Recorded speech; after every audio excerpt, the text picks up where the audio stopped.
Welcome to the Ladies Talk Show. This is your host, Leah Richeimer. Thank you so much for joining us.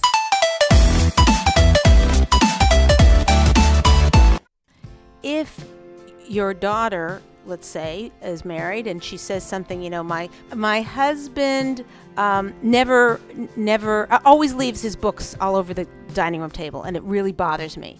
And if the mother-in-law says, can't you just tell him that you'll clean them up for him, or he should do it before he goes to bed every night, and you're giving her quote-unquote helpful advice, but it makes her feel like she's right, he's wrong, that the mother is now going to come in the house, and if there's books on the table, you've already told her about the books on the table. Now she's building resentments, and she feels embarrassed about him, whatever.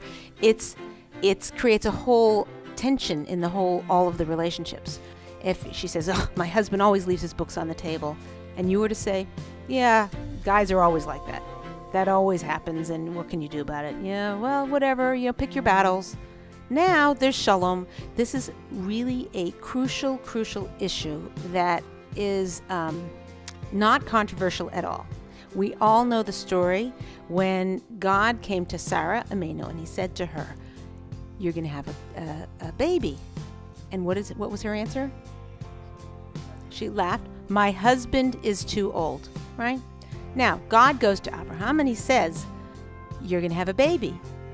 And your wife said, and what did he say? The wife, she laughed and said, she is too old.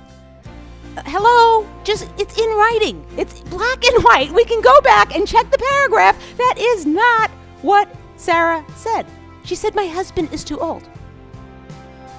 What do we learn from this? There's truth, right? Everyone say, it's got to be honesty. You've got to have truth. You've got to have, emes, truth. Truth is the ultimate quality. Here, we caught God himself bending the truth. For one reason, shalom. For peace.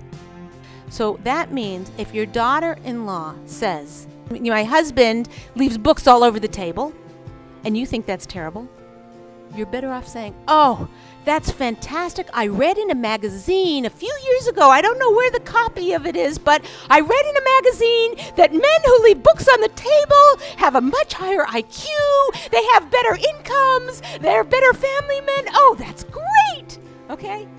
That we could extrapolate. That's a little bit of an extrapolation, but you get the point that shalom trumps everything.